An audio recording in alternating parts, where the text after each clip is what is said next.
Chers frères et sœurs, chers amis, que la paix et la grâce de Dieu soient avec vous tous. Amen. En ce matin, chers amis, nous avons encore une fois le privilège, par la puissance de Dieu, d'être ensemble, en famille, pour méditer, pour étudier la parole de Dieu. Et le titre de notre méditation pour ce matin, c'est la 4e partie de cette série que nous avons commencée. Pourquoi je porte le nom de chrétien? Tout simplement, raison 4. Pourquoi je porte le nom de chrétien? Tout simplement, raison 4. Et nous restons toujours dans le même texte de base, chers amis, parce que toutes les méditations que nous sommes en train de faire, tous se trouvent dans ce passage. 1 Pierre 4, versets 14 à 16. Ni la première raison, la deuxième, la troisième, la 4e que nous sommes en train de faire, la 5e que nous aurons à faire, la 6e jusqu'au 7e. Généralement, on va arrêter jusqu'à 7. On peut avoir d'autres raisons, mais on va arrêter jusqu'à 7.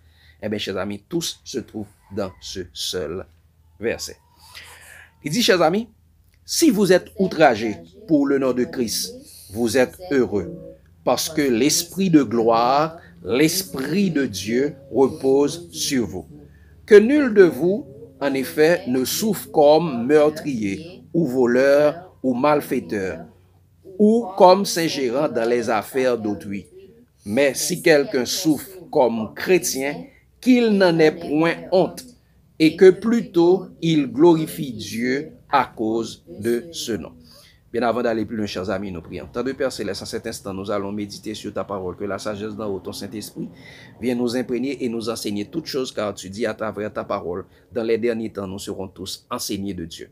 Viens nous enseigner par ton action, et qu'ainsi comme des enfants, nous puissions apprendre, comprendre, appliquer, partager ta parole pour notre croissance spirituelle. En Jésus, nous t'en prions. Amen. Chers amis, pourquoi je porte le nom de chrétien? Tout simplement, raison 4. Chers amis, regardez ce que Pierre dit. Il dit, si vous êtes outragés pour le nom de Christ, et le nom de Christ c'est chrétien, vous êtes heureux.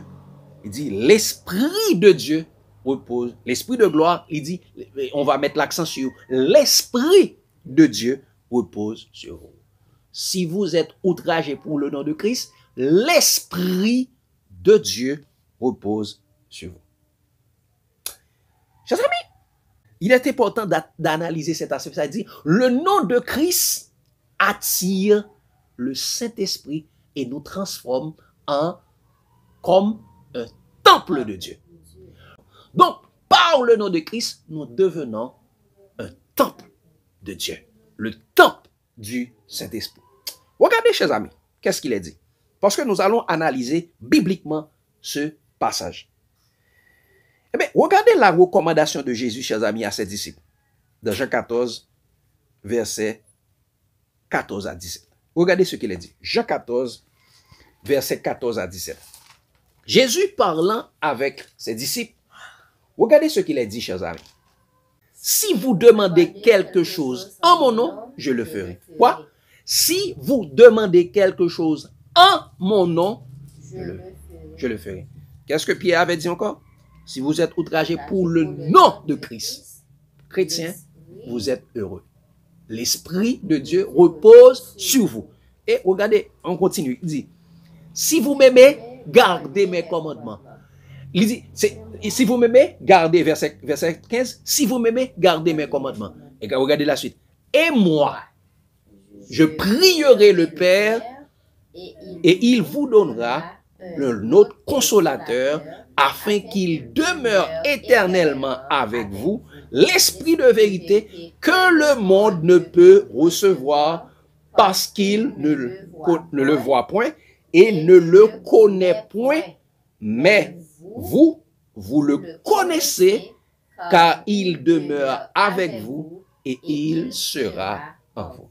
Donc, chers amis, il dit, si vous demandez quelque chose en mon nom, je le ferai.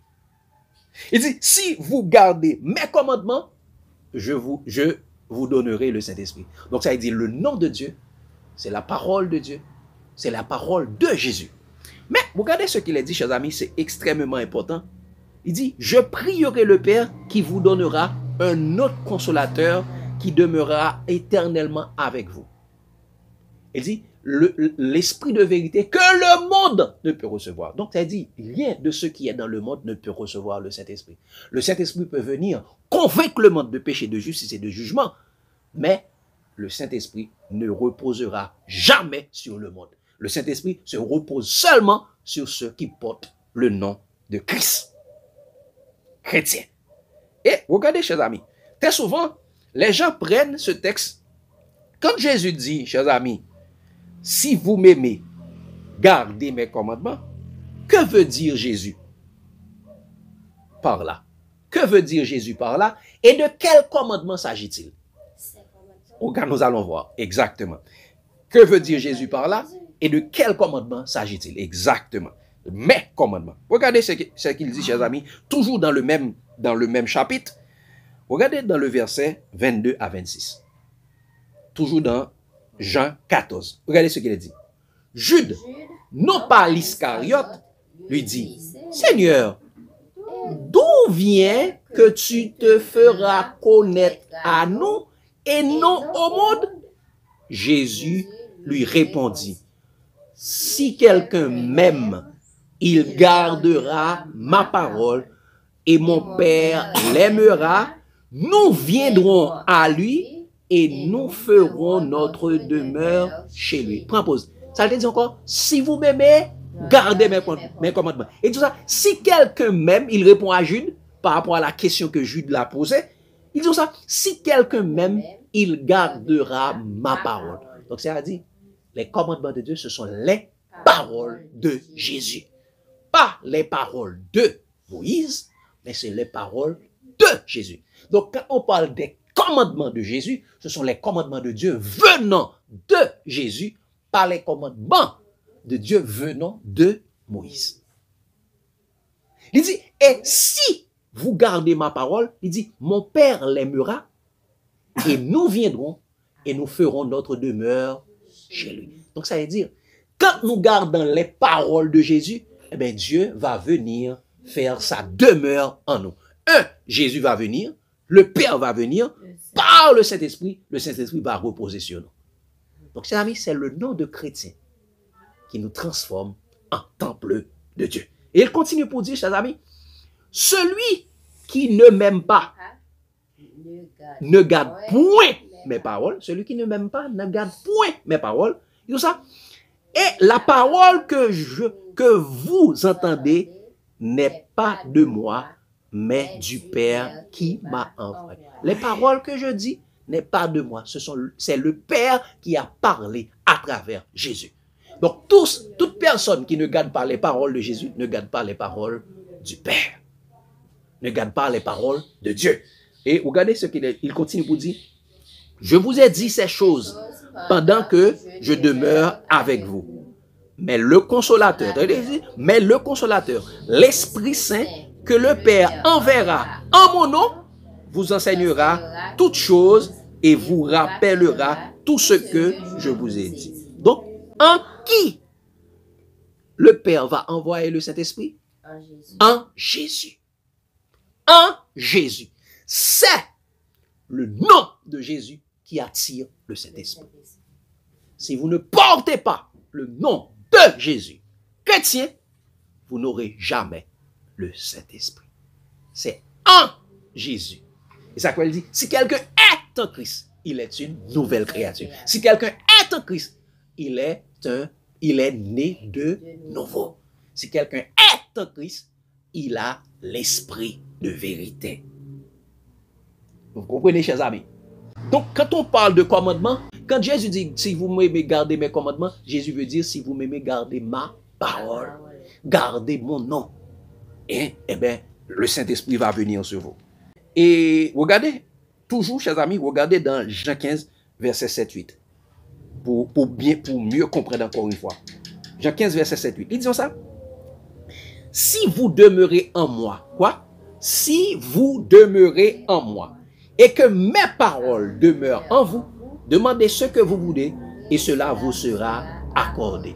Et si vous demeurez en moi, et que mes paroles demeurent en vous, demandez ce que vous voulez, et cela vous sera accordé.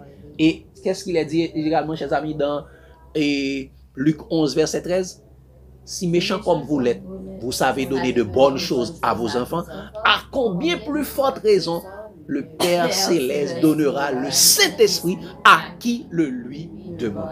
Donc, c'est-à-dire, pour avoir le Saint-Esprit, nous devons demeurer dans les paroles de Jésus, dans le nom de Jésus, car son nom est la parole de Dieu. Il continue pour dire, chers amis, si vous portez beaucoup de fruits, c'est ainsi que mon Père sera glorifié et que vous serez mes disciples. Quoi?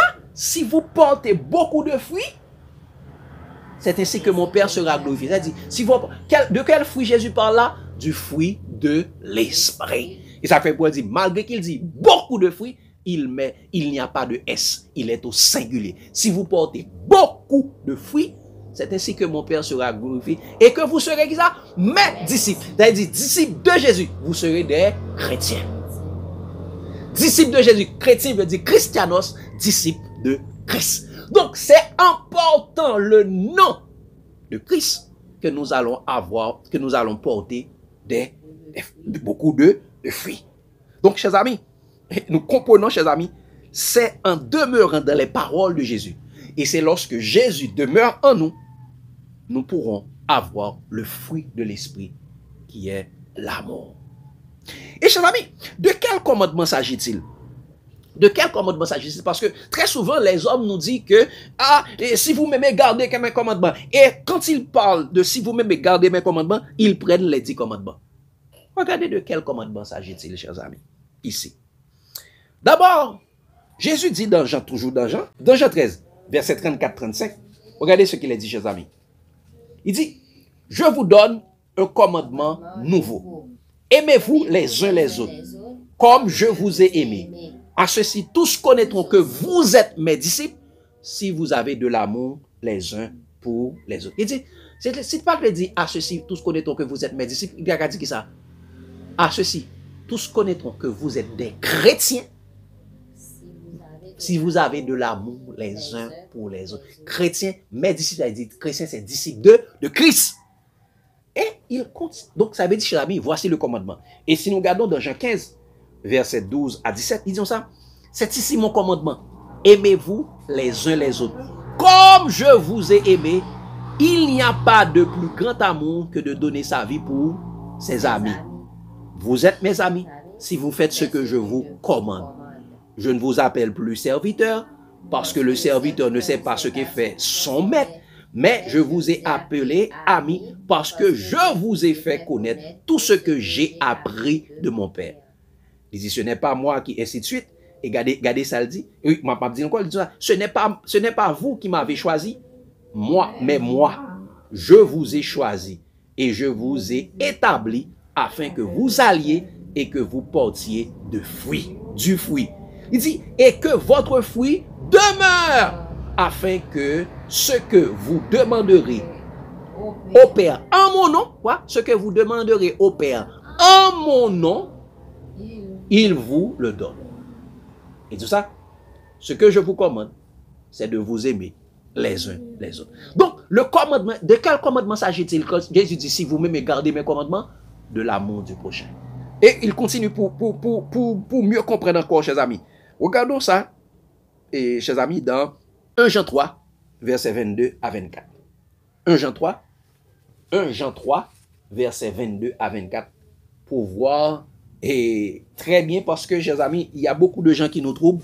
Quand il dit, si vous m'aimez, gardez mes commandements, et de quel commandement il parle? Il parle eux-mêmes des 10 commandements. Alors que Jésus, là, ne parle pas des 10 commandements.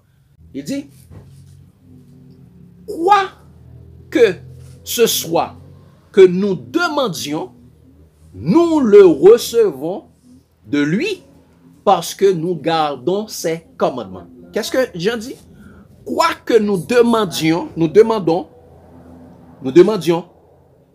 et à Jésus, nous le recevons de lui parce que nous gardons ses commandements. Il parle de ses commandements. Il dit, et que nous faisons ce qui lui est agréable. Donc, Jésus, Jean est en train de parler de ses commandements, il dit de tes commandements de Jésus, Et regardez ce qu'il dit à la suite. Et dans le verset suivant, il dit, et c'est ici son commandement. Il parle de ses commandements, alors il dit, c'est ici, c'est son commandement. C'est parce que ce commandement, chers amis, nous permet de garder tous les commandements. Il dit, c'est ici son commandement. Que nous croyons au nom du Fils, au nom de son Fils, Jésus-Christ, et que nous nous aimions les uns les autres, selon les commandements qu'il nous a donnés. Quoi? Voici le commandement. Que nous croyons au nom du Fils Jésus-Christ, au nom de Jésus-Christ. Le nom de Jésus-Christ, encore, c'est quoi encore? Chrétien. C'est que nous croyons au nom de Jésus-Christ et que nous aimions les uns les autres. Voici de quel commandement s'agit-il. Et il continue pour dire au verset 24, regardez, lorsque nous gardions ce commandement, eh bien, c'est ainsi que le Saint-Esprit va venir en nous, va venir reposer sur nous. Il dit, celui qui garde ses commandements demeure en Dieu, et Dieu demeure et Dieu en lui. Et nous connaissons qu'il demeure en nous par l'Esprit qui nous a été, par l'Esprit qui nous a donné. Qui ça? Nous connaissons que Jésus, lorsque nous gardons ce commandement, l'amour, eh bien, le Saint-Esprit, nous demeurons en Dieu et Dieu demeure en nous. Et nous connaissons que nous demeurons en Dieu par le Saint-Esprit qui repose sur nous. Donc, chers amis, c'est le seul nom qui attire le Saint-Esprit. Et toujours, chers amis, regardez 1 Jean 4, verset 20. 1 Jean 4, verset 12 à 16. Regardez ce qu'il a dit. 1 Jean 4, verset 12 à 16. Il dit, chers amis, personne n'a jamais vu Dieu. Si nous nous aimons les uns les autres, Dieu demeure en nous. Quoi?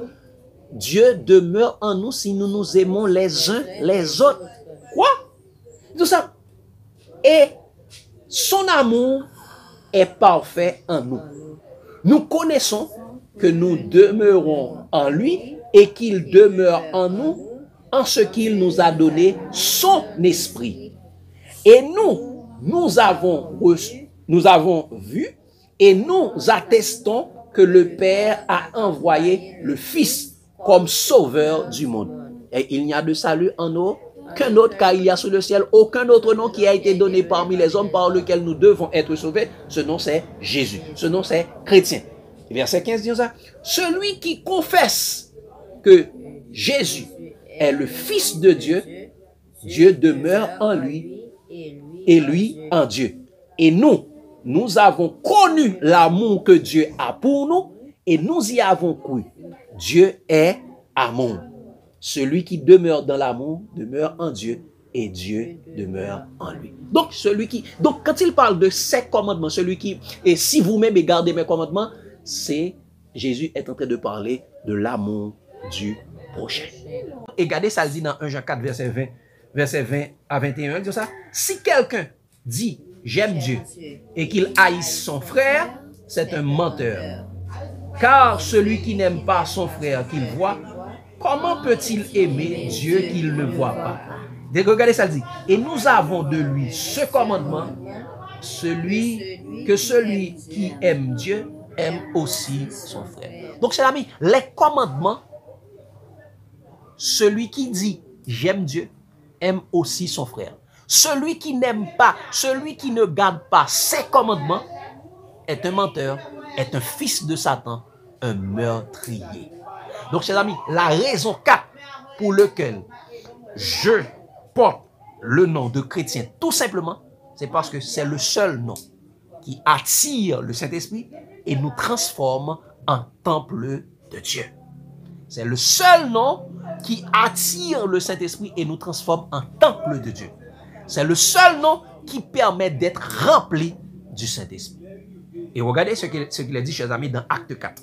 Dans Acte 4, versets 8, 11 et 12. Regardez, chers amis. Pierre parlant de Jésus, et regardez ce qui est arrivé. Pierre portant le nom de Jésus, regardez ce qui est arrivé, chers amis. Acte 4, verset 8, 11 et 12. Ils ont ça. Alors Pierre, il dit, alors Pierre, rempli du Saint-Esprit, leur dit, chef du peuple et ancien d'Israël. chef du peuple et ancien d'Israël. Il dit, verset 11 et 8, dit ça, Jésus est la pierre rejetée par vous qui bâtissez et qui est devenue la principale de langue. Il n'y a de salut en aucun autre, car il y a sous le ciel aucun autre nom qui a été donné parmi les hommes par lequel nous devions être sauvés. Ce nom, c'est Jésus. Pierre parlant de Jésus, Pierre fut rempli du Saint-Esprit. Parce que, il dit, mais vous recevez une puissance, le Saint-Esprit survenant sur vous, et vous serez mes témoins à Jérusalem, dans la Judée, dans la Samarie, et jusqu'aux extrémités de la terre. Quand on parle de Jésus, quand on parle du nom de Jésus, le Saint-Esprit vient. Parce que le Saint-Esprit est là pour glorifier Jésus. Donc c'est le seul nom qui attire le Saint-Esprit. Et chers amis, si nous faisons une petite historique sans lire dans les passages, mais on va donner les passages, historique de la manifestation du Saint-Esprit. Dans Acte 2, le Saint-Esprit s'est manifesté dans la chambre haute. Qui était dans la chambre haute? Les disciples de Jésus. Elle dit les chrétiens. Deuxième endroit où le Saint-Esprit s'est manifesté, c'est encore une fois dans Pierre. De qui Pierre était en train de parler? Dans Acte 4, versets 8 à 12, de Jésus-Christ. Dans Acte 8, versets 14 à 17, lorsque Philippe a fini de baptiser les Samaritains, lorsque Pierre et Jean étaient envoyés au Samarie, les Samaritains qui étaient baptisés au nom de Jésus ont reçu le Saint-Esprit. Le Saint-Esprit s'est manifesté en eux. Si vous regardez dans Acte 8, versets 14 à 17. Dans Acte 10, versets 44 à 48, le Saint-Esprit s'est manifesté dans Corneille et dans sa famille parce qu'il croyait en Jésus-Christ. Dans Acte 7, et Étienne avait reçu la plénitude du Saint-Esprit lorsqu'il parlait de Jésus. Mais les autres, les hommes, les pharisiens, les juifs étaient rebelles. Il dit que les pharisiens étaient rebelles au Saint-Esprit. Donc, chers amis, si nous regardons tous ces textes, toutes ces parties, le Saint-Esprit ne s'est jamais manifesté dans le temple de Jérusalem, dans le Nouveau Testament. Vous pouvez feuilleter. Le Saint-Esprit ne s'est jamais manifesté dans le temple de Jérusalem. Au contraire, Jésus avait dit, votre maison vous sera laissée déserte. Donc Jésus, le Saint-Esprit ne s'est jamais manifesté dans le temple, dans le Nouveau Testament. Au contraire, chers amis, au contraire, ce temple était devenu une habitation des fils de Satan. C'est pourquoi Jésus avait dit aux pharisiens, vous avez pour père le diable. Donc, et nous savons que les Juifs ne voulaient pas que les autres nations rentrent dans le temple. Alors qu'ils étaient des fils de Satan. Ça veut dire, le temple de Jérusalem était resté une habitation des fils de Satan.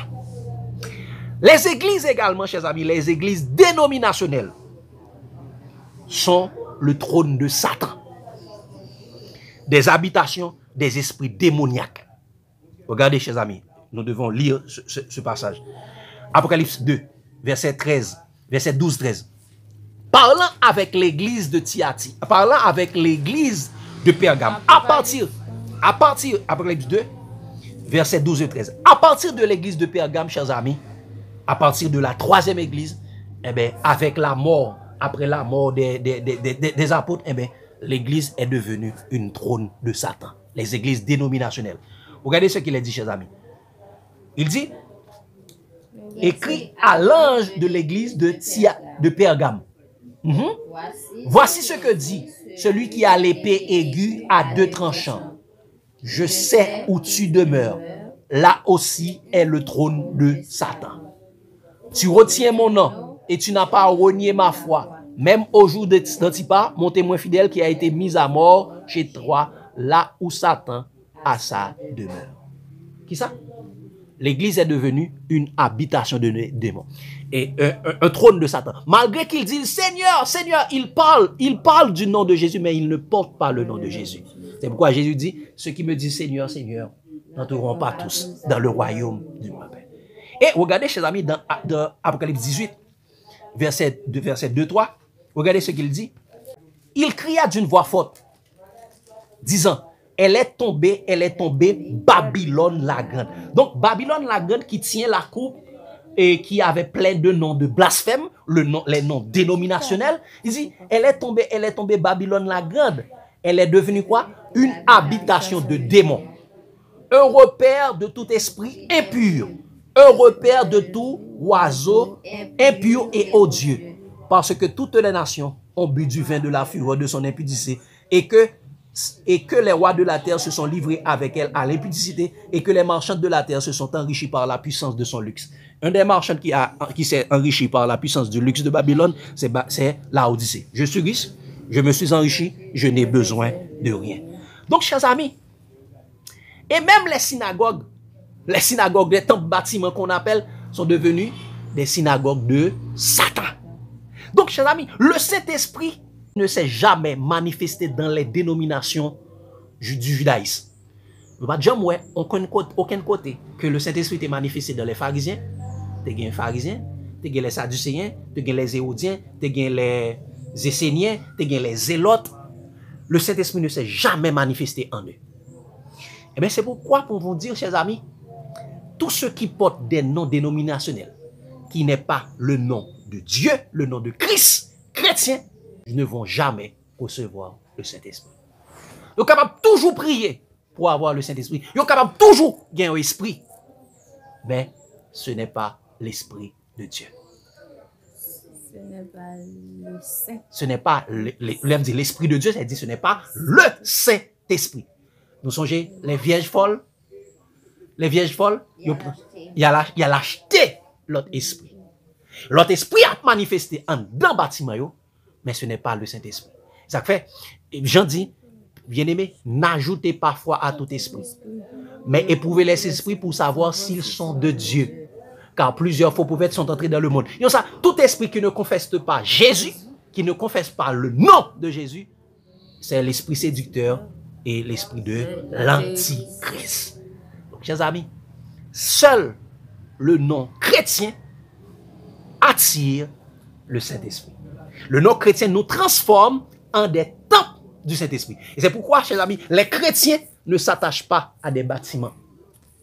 Les chrétiens ne s'attachent pas à des bâtiments. Ils savent qu'ils peuvent louer Dieu dans leur corps et dans leur esprit, car ils savent que Dieu n'habite pas dans ce qui est fait de main d'homme. Dieu n'habite pas dans des temples faits de main d'homme. Mais l'Esprit de Dieu repose sur qui? Sur nous.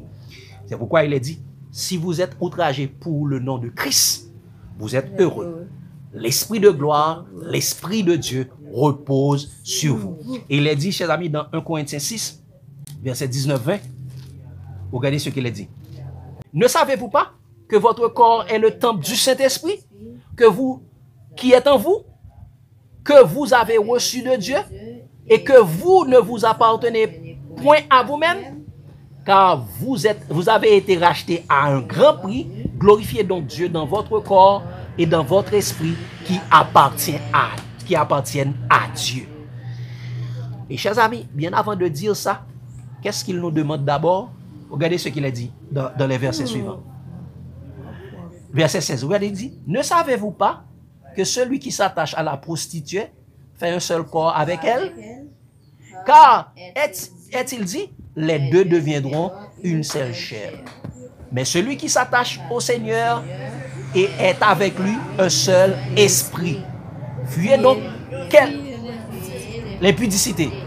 Quelques autres péchés que les hommes commettent, ce péché est hors du corps. Mais celui qui se livre à l'impudicité pêche contre eux. Donc, c'est-à-dire, chers amis, chers affaires, ça veut dire quoi? Si nous voulons avoir le Saint-Esprit, nous devons nous séparer.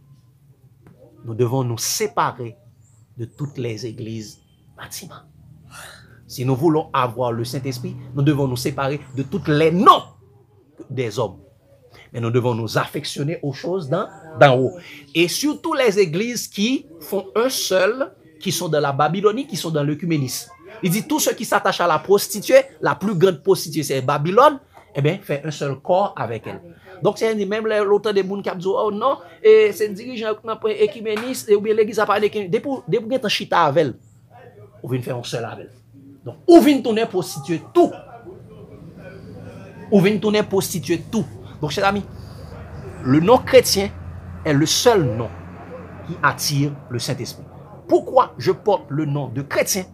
C'est parce que c'est le seul nom qui attire le Saint-Esprit.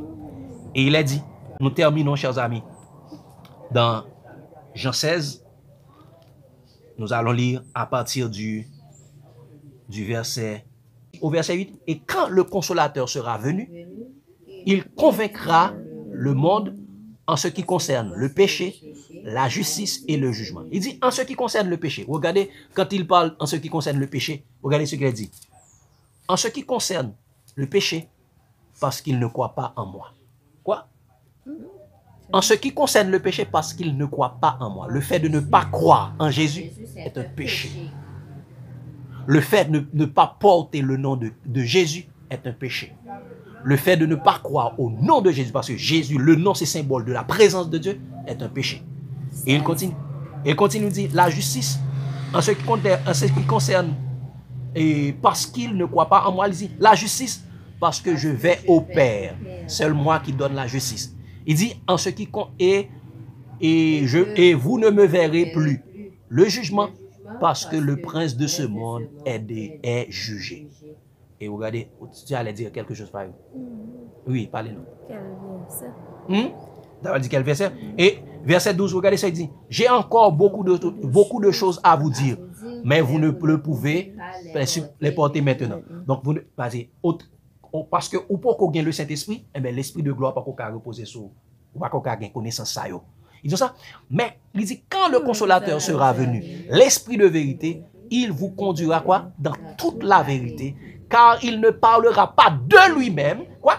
Le Saint-Esprit ne parlera pas de lui-même, mais il vous dira tout ce qu'il aura entendu et il vous annoncera les choses à venir. Il dit, il me glorifiera parce qu'il prendra de ce qui est à moi et vous l'annoncera. Quoi?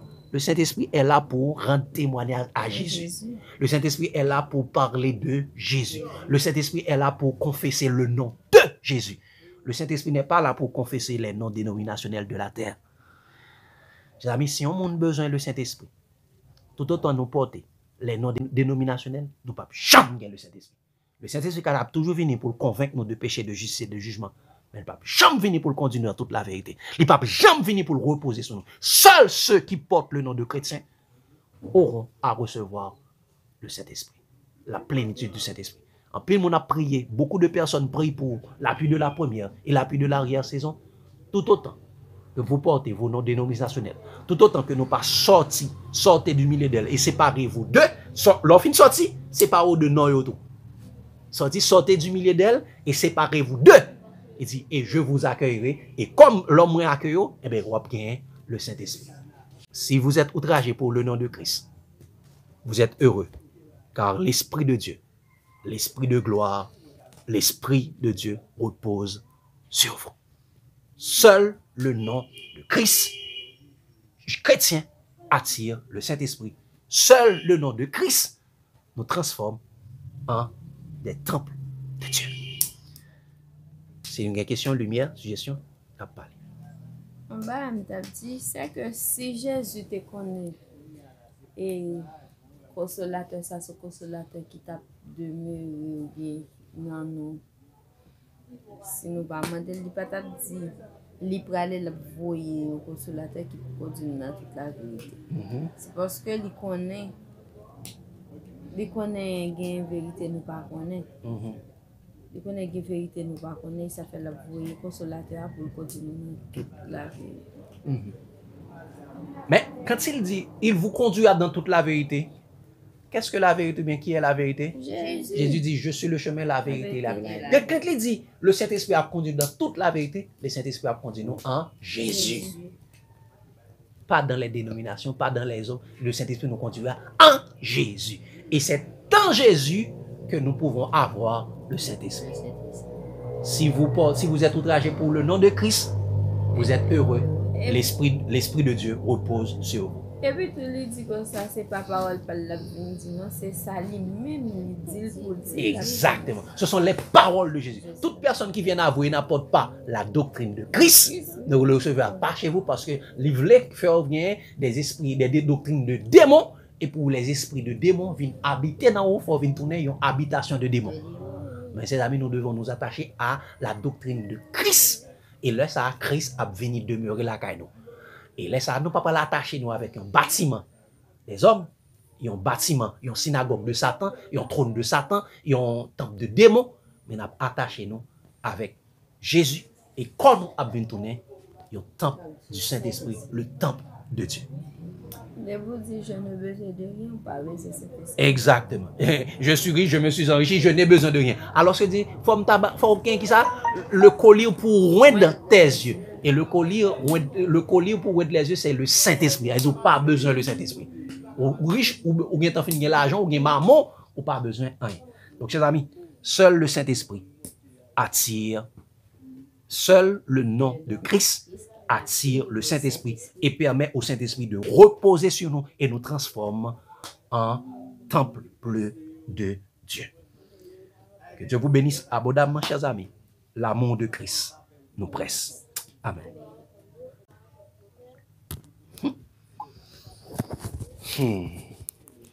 Mais ça qui est plus important, c'est qui j'en pour recevoir le Saint-Esprit. Parce que parce que comme c'est bon, non pas connaître qui j'en pour recevoir cet esprit. Parce que c'est Jésus qui dit comme ça, si nous connaissons bon bail pour nous bailler petit nous, à combien de fois qu'ils ont pour nous commander cet esprit. Premier bail là, sortez du milieu d'elle, séparez-vous d'eux. Deuxième bail là, demeurez dans l'amour. Quand nous demeurons dans l'amour, nous demeurons en Dieu et Dieu demeure en nous. Retirez toute haine, tout refus de pardonner. Acceptez tout le monde n'importe qui gens. Traitez tout le monde n'importe qui gens. Remet tout le monde. Et puis le Saint-Esprit a venu. Et puis nous changer. Et ça fait tout côté nous, chers amis. Côté nous, ouais. Tout côté nous, depuis nous pas qu'à confesser le nom de Jésus là, retirez pour nous là. Si nous n'avons pas qu'à partager Jésus, dans côté ça, sorti là nous-mêmes. Sous groupe, sous l'autre bagaille de points. Parce que partager Jésus, plutôt moun yo metto dehors, quand même ou rete là, sont pas faire rien. Ou bien plutôt sorti, sont rete là, pas faire rien. Ok, chers amis. Donc, n'importe moun, même si mes dénominations qui cherchent, ils mettent à chercher le Saint-Esprit de midi à 14h, ils n'ont pas jamais bien le Saint-Esprit. Il y a bien des esprits de démons. Tout autant, ils n'ont pas sorti dans le nom. Ok? Et nous, nous faisons orgueilleux. Oui, exactement. Nous avons fierté. Oui, oui. C'est moi et rien que moi. Je suis dans le monsieur Henri. Monsieur Elie Henri? Je suis fier d'être adopté. Je suis fier d'être adopté, ok. Docteur Elie Henri. Notez well? Eh bien, chers amis, c'est nous devons être fiers d'être chrétiens. Donc, chers amis, et nous parlons ça. Et prochain sujet, c'est pourquoi je porte le nom de chrétien, tout simplement. Raison 5, parce que c'est le seul nom qui glorifie Jésus. Et nous parlons ça. Que Dieu vous bénisse abondamment, chers amis. L'amour de Christ nous presse.